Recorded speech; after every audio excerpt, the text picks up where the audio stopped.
Santapan Harian Sabtu 22 Oktober 2022.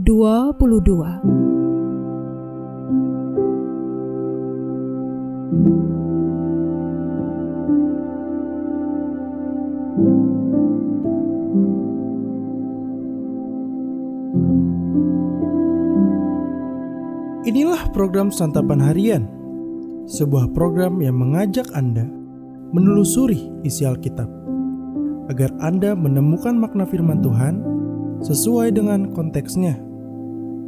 Santapan Harian tertuju bagi Anda yang ingin memiliki kehidupan rohani yang segar, kuat, dan sigap.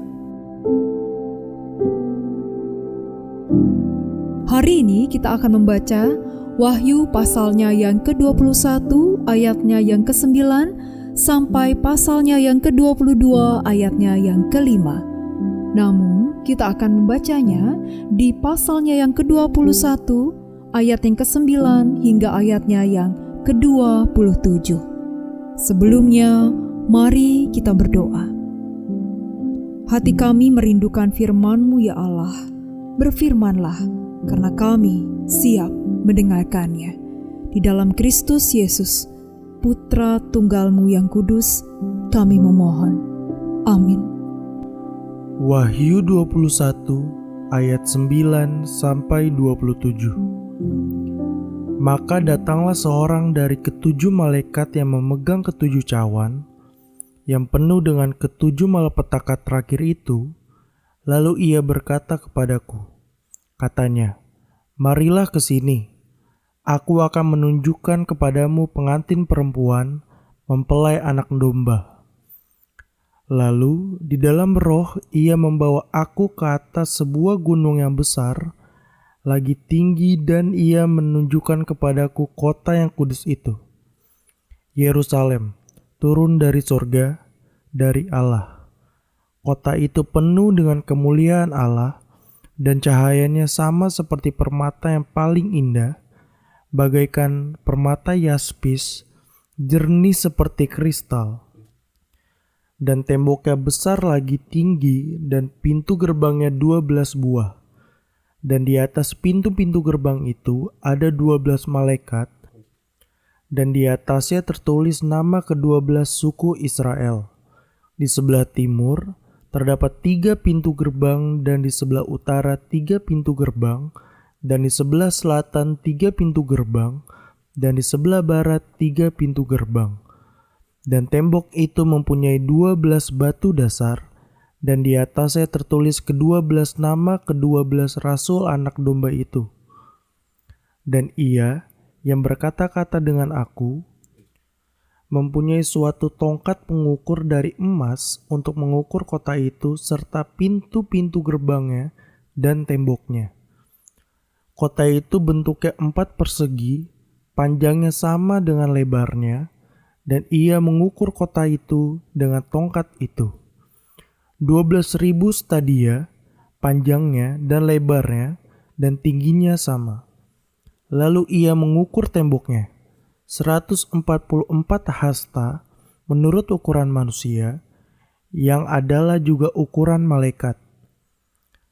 Tembok itu terbuat dari permata yaspis, dan kota itu sendiri dari emas tulen, bagaikan kaca murni. Dan dasar-dasar tembok kota itu dihiasi dengan segala jenis permata. Dasar yang pertama batu yaspis, dasar yang kedua batu nilam, dasar yang ketiga batu mirah, dasar yang keempat batu zamrud, dasar yang kelima batu unam, dasar yang keenam batu sardis, dasar yang ketujuh batu ratna cempaka, yang kedelapan batu beril, yang kesembilan batu krisolit, yang ke-10 batu krisopras, yang ke-11 batu lazuardi, dan yang ke-12 batu kecubung.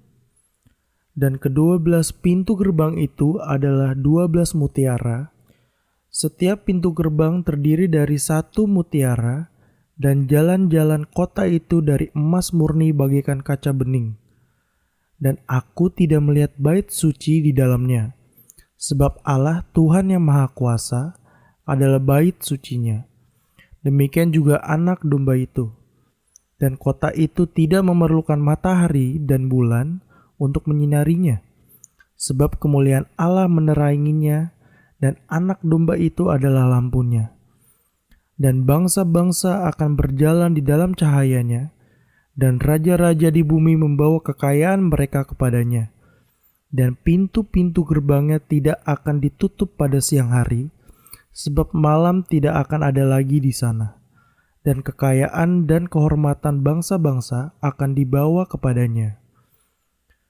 Tetapi tidak akan masuk ke dalamnya sesuatu yang najis atau orang yang melakukan kekejian atau dusta, tetapi hanya mereka yang namanya tertulis di dalam kitab kehidupan anak domba itu.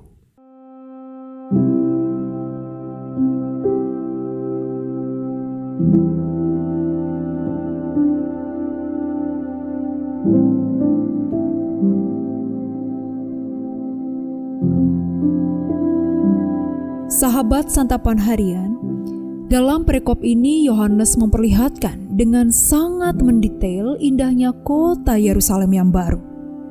Namun keindahan itu bukan melulu karena fisiknya, seluruhnya terbuat dari emas murni, melainkan karena kota itu penuh dengan kemuliaan Allah.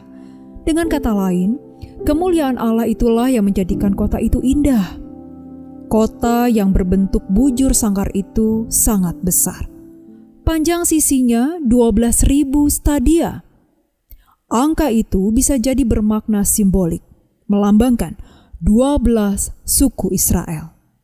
Namun, ukurannya memang luar biasa untuk sebuah kota, yakni 2.400 km panjang sisinya, atau 2,5 kali panjang Pulau Jawa. Tembok kota itu 144 hasta. Lagi-lagi simbolik karena 144 adalah 12 kali 12. Tidak jelas bagian mana yang diukur. Kemungkinan besar tebal temboknya. Itu berarti sekitar 66 meter. Hingga hari ini tak ada tembok kota setebal 66 meter. Penglihatan itu agaknya hendak memperlihatkan bahwa Yerusalem yang baru itu sangat terlindungi. Sekali lagi, karena Allah yang melindunginya. Menarik disimak, Yohanes memperlihatkan beberapa hal yang hilang jika dibandingkan Yerusalem yang lama. Pertama, tak ada bait suci di dalam kota itu. Hal itu memang tidak perlu karena Allah Bapa dan Anak Domba adalah bait sucinya. Kedua, tidak ada matahari karena kemuliaan Allah menyinari kota itu dan sinarnya cukup untuk segala bangsa. Kota itu hanya berisi orang-orang yang namanya tertulis dalam kitab kehidupan anak domba. Kita bisa menyebut Yerusalem yang baru sebagai kota taman. Bisa jadi kita teringat kisah penciptaan ketika Allah menempatkan manusia pertama dalam Taman Eden. Di Yerusalem yang baru mengalir sungai kehidupan.